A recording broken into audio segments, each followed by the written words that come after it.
We have players coming in, we have players returning, so we have a lot to talk about today's edition of Locked On Seminoles. David, let's ride. You are Locked On Seminoles, your daily podcast on the Florida State Seminoles, part of the Locked On Podcast Network. Your team every day.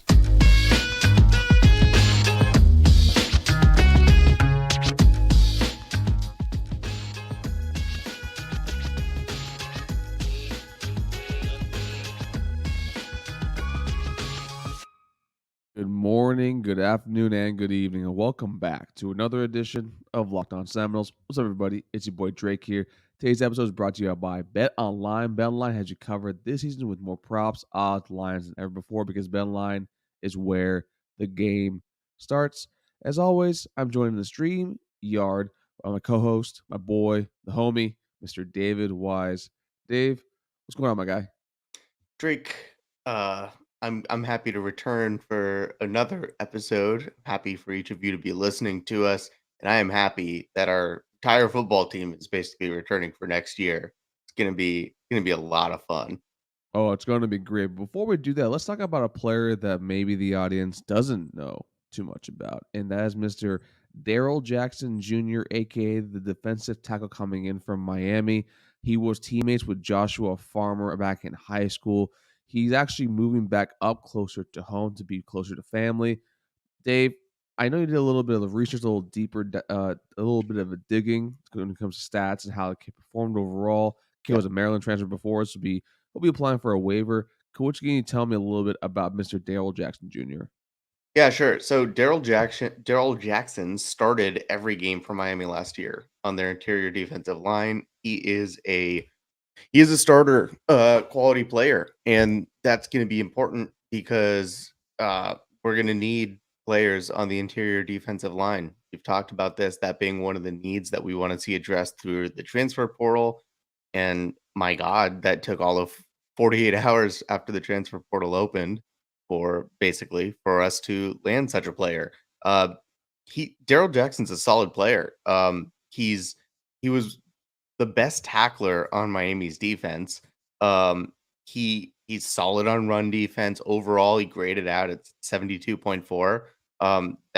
That's the kind of production that we needed to land. Like remember what we said a couple days ago. We needed to replace the guys that are leaving with guys that are equal to or better. And I'm not going to say that he's equal to or better than like necessarily a Fabian Levitt or Robert Cooper or anything like that. That's not what I'm saying. But compared to the other guys on the roster right now, maybe on the interior defensive line, I think he's probably better than what we had as options to start at defensive tackle. So we're getting a guy that I think right away is a plug and play. That's exactly the way we need to be using the transfer portal at this point, not just for depth, but for impact players. And this is an impact player. No, I mean, you're absolutely right. He's someone that was a key core piece and anchor on the defensive line. That was probably one of the few bright spots for the Miami Hurricanes this past season, alongside with Leonard Taylor. This is a kid that had overall 27 total tackles, 11 of them unassisted, and he also had 3 sacks. The 3 sacks number is very, very important. Also, list 2 as well, because mostly interior pass rushers aren't typically known or expected to have that kind of effect in the game where it comes to sacks. I mean, the only defensive tackle I can think of that has a lot of those sacks is what? Aaron Donald, I think, is the only one. Not even Right. Vince Wilfork was like he would pressure you in there, but he wasn't the sack daddy. Yeah. So Darrell Jackson Jr. is someone to come into because Robert Cooper is one of the individuals that has exhausted his eligibility for the remainder of his college career. Fabian Levitt, we're still waiting the word to see whether or not he will be coming back. So this get of DJJ is honestly it's a great get for Odell Hagen's staff. Yeah, 100%.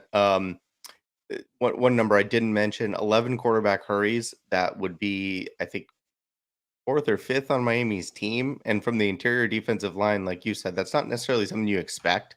So while the sack numbers aren't like in the dozens or anything like that, that's not something you expect out of the interior of your defense. So the fact that he's getting pressure on quarterbacks, the fact that he's shorthanded at tackling, and the fact that he's good against the run, that is something that bodes well for our run defense next year and in general at least one of those two slots is filled, like you just said. So if Fabian Lovett does come back, that's a good one too. And I think we would have our starters locked in, which is, we're still waiting, but at least one of the two spots filled with somebody that I think we can rely comfortably on. We're in a great spot again, Drake, and we have a lot more players to talk about that are coming back, not just the transfers. So this defense is setting up to be potentially something special next year, I think. No, it really is, and also defensive tackle, I think, was one of the spots where you and I said that we needed to hit the transfer portal hard with, and it's kinda nice to see that the first domino has fallen with that, and I fully expect more players. We'll talk about, like, towards the end of the show, the kids that we'll be hearing about with I think Jaheim Bell is one of the tight end from South Carolina. He's the one coming in to visit. Jeremiah Byers, the offensive tackle from UTEP, he as well is contemplating a visit or he is already visiting, but it just goes to show, like, how aggressive the staff is in the portal and how good they are actually doing that when it comes to acquiring talent for positions of need. And like you were saying, they're able to take a 9-win season and relay that, understand that now it's time to go big game hunting when it comes to filling these roster spots out. Yeah, so don't get distracted by the fact that this isn't like a five-star high school recruit or anything like that.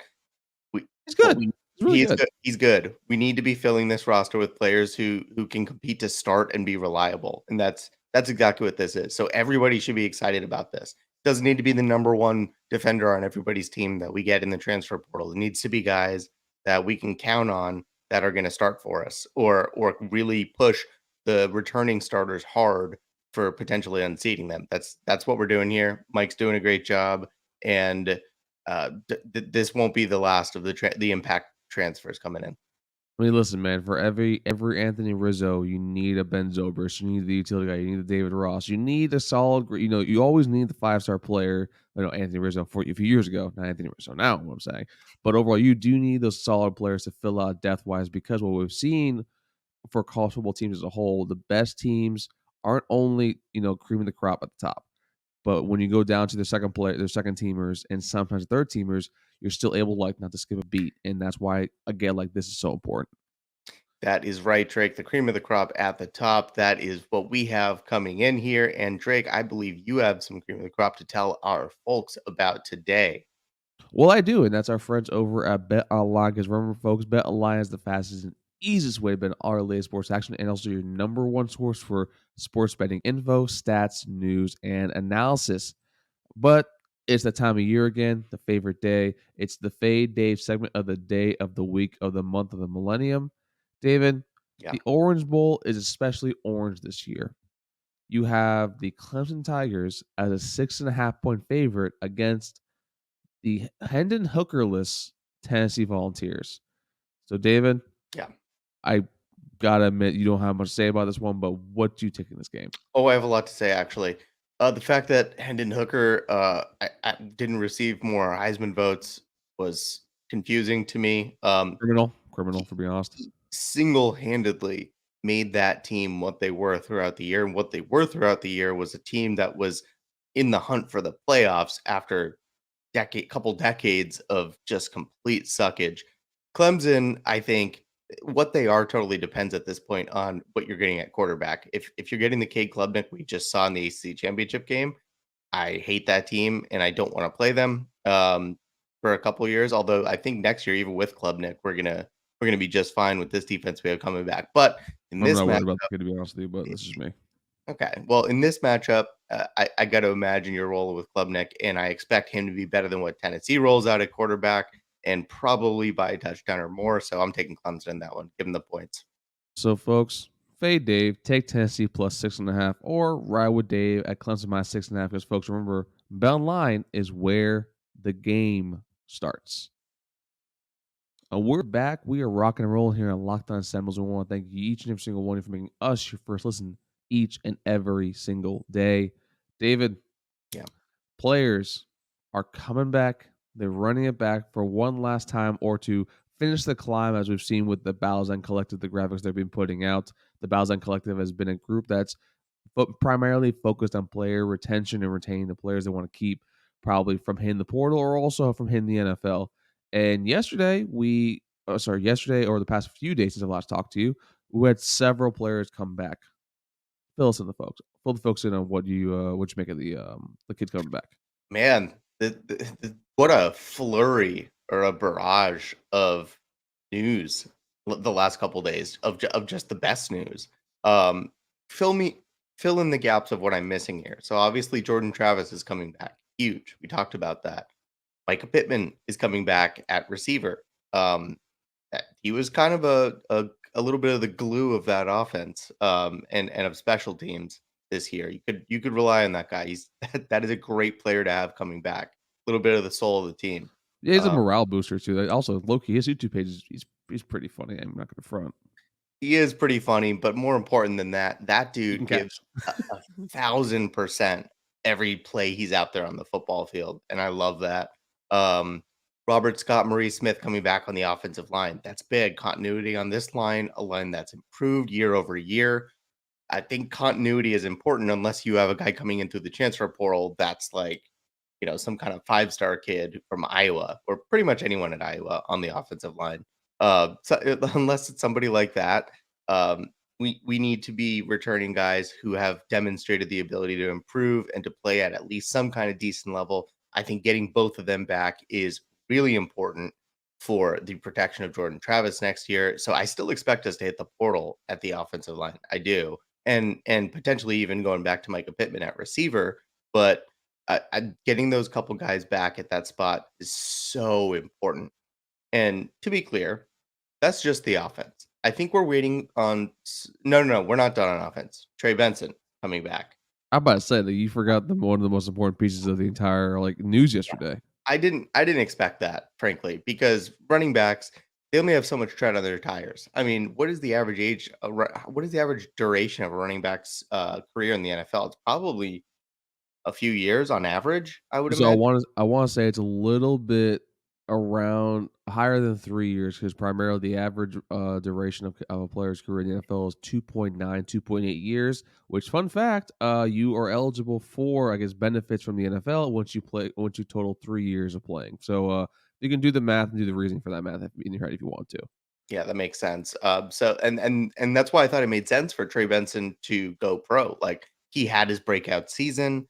I think he made himself draft worthy. Not necessarily like first few days of the draft, but I think he earned himself a shot on an NFL roster. And I, I just thought that was an easy formula in my mind. But the fact that he's come back, it feels like everybody on this team. I mean, we still have a couple guys left to make decisions, a couple big fish from this team, but it feels like everybody got together and was like, you know what? Let's try to do something really special, because we're capable of that, but we're going to need the squad. And just one by one, the dominoes are falling. Um, we need to hear from Johnny Wilson. We need to hear Oh, from. Johnny Wilson's coming back. I think that's not even a question. Is it okay? All right, so we're Yeah, good there. remember he signed with Rising Speed like a month and a half ago. I hear you. Okay, so we're good on Johnny Wilson. We still have a couple guys left. I mean, the couple guys we have left, I'm not gonna expect to come back. I think we're still waiting on Jared Verse and Fabian Lovett on the defense, turning to that side. Um, we have gotten some good news on the defensive side too, though. To be clear, Tatum Bethun coming back, also a little surprising to me because he was our best linebacker by far. Turned a linebacking unit that for years we had laughed at and mm, just we always did these shows where we talked about the two biggest things we needed FSU to fix. And it was always receiver and linebacker. And here we are in a spot where not only did we bring in a linebacker who was so impactful that he changed the performance of the entire unit, but he's willing to come back for another year to do it all over again. And he's not alone in that venture because you can call him a linebacker, you can call him whatever you want. Kalen Deloach is coming back too. He announced as well. And a couple guys like that coming back. Kalen Deloach, if you may recall this year, became like a human torpedo. That dude added like 5 miles an hour to his speed apparently because he His was closing speed unreal. his sideline to sideline and closing speed. That kid has put in some work because he popped off the screen for us this year. So to have him come back, to have Tatum Bethun come back, we also have Renardo Green coming back. Jarrian Jones coming back too as well. I think as a Kentrell Portier, Pat Payton, Joshua Farmer, and those are also I think equally important because those are players that did show like consistent like nice flashes, and that's what you got to worry about now in the transfer portal too, where it comes to other teams, other programs, kind of get into the ear of not only these kids, but kind of like their inner circle, like who helps them make decisions to actually go somewhere else for a higher payday. And that's really important that we're able to retain someone like Patrick Payton. To me, is going to be a star in this league, and that's someone that you really need to keep. Joshua Farmer, same thing too as well. I just like Joshua Farmer a lot. He's like probably one of my favorite players. But overall, to me, that's a really good sign to see because right now it's player retention is extremely important, and I think what the Battles End Collective is doing is a great job right now. I could completely agree. And Jake, we have a lot more to talk about this, but first I want you to talk to our folks about something they need to hear right now. Well, folks, thank God that I actually don't need to hear another ad read from myself or Dave, so we'll be back in 60 seconds when we have one from our sponsors. Okay, Dave, we are back. Judging by that face, you're not happy I didn't give you the heads up that there was another ad read, but I'm going to hand over the ball to you. Please take us home. Yeah, I want to talk about something you just touched on that's super important. With this transfer portal era, we're now in a spot where even players we have coming back who just had great seasons, who aren't draft eligible, for example, or who need another year, you have to worry about everyone leaving through the transfer portal. Like I don't want to say there's no such thing as loyalty anymore in college football, but if a player has a good season, other schools are going to come knocking with offers of money for them to transfer. And in all likelihood, it's going to be more money than they were getting previously here. So we now have to compete not just with like our high school recruit, the guys we're recruiting in high school, the guys we're recruiting through the transfer portal. You have to, it is a completely separate third category of retaining your own players. Like there's going to be some players who want to transfer out because they're not happy with their playing time. That's not what I'm talking about. I'm talking about your players that you had no doubt were going to come back that just suddenly got an offer for $500,000 from some school and we're like, I'm out. So it is critical that we have a collective, like you mentioned, that is out there trying specifically to retain players, because I think that's probably one of the more unheralded aspects of the transfer portal era in general, and of what Mike Norvell's so far been able to do here. Because some of these guys that have come back, I think it would have made sense for them to either leave for the draft, or some guys that we probably didn't think about, like a Pat Payton. It didn't cross my mind that he might transfer out, because you're right, he is going to be a star here. He already started to show it this year.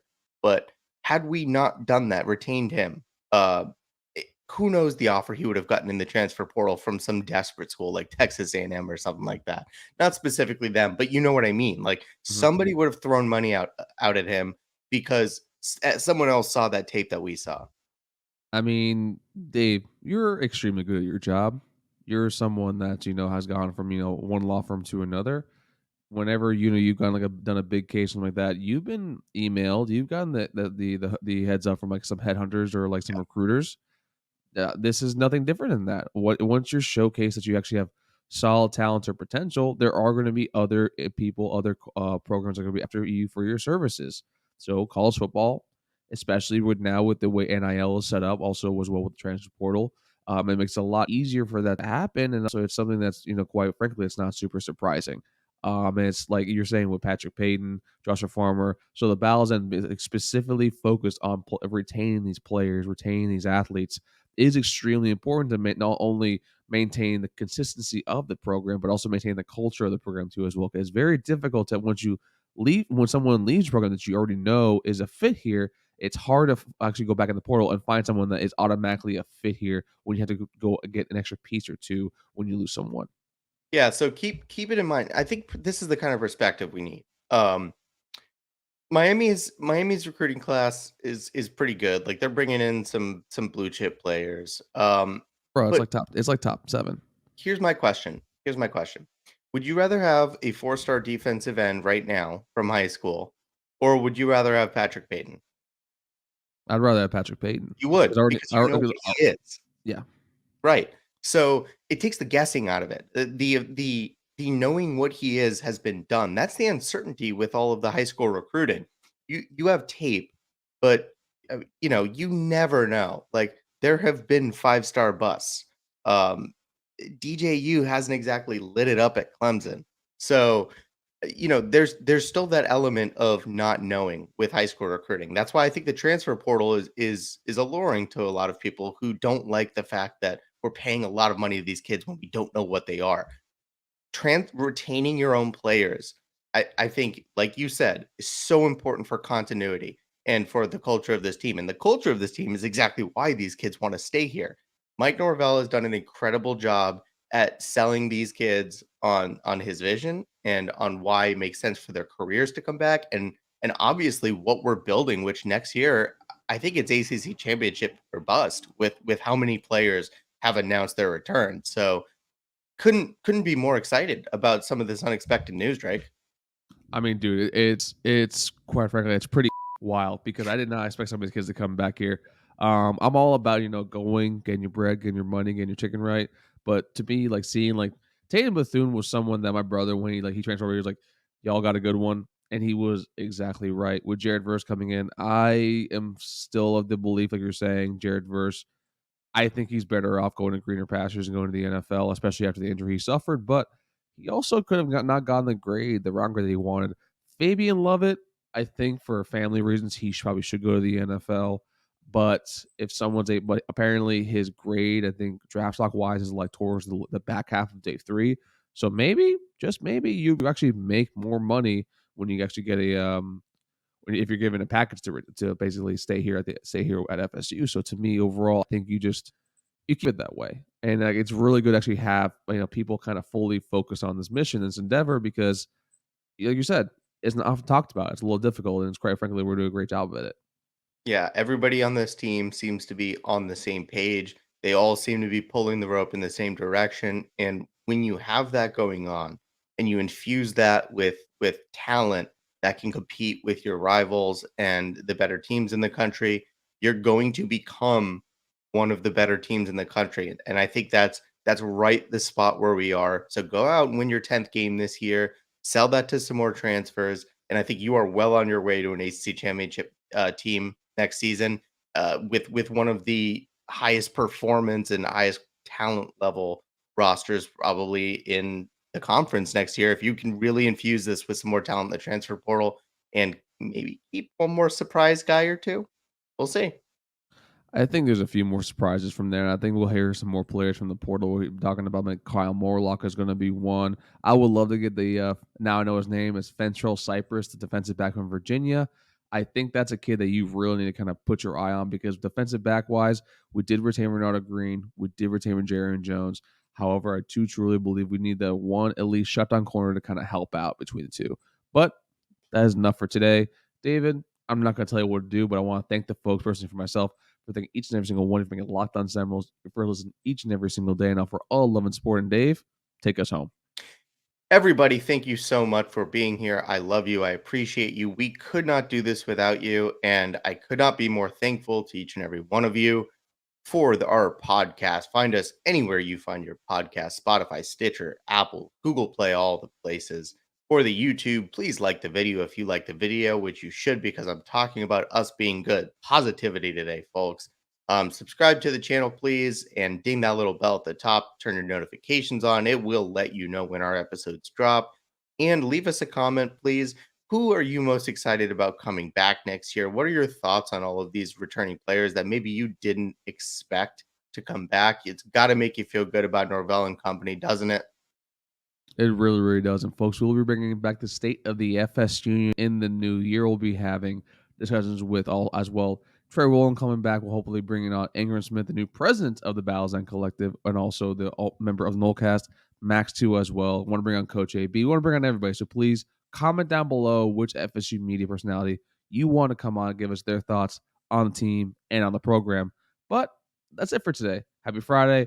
Enjoy the weekend. That was Dave. This is Drake, and we'll see y'all next time on Locked On Seminoles. Take care, everybody. Don't know. Pay these damn kids. We want to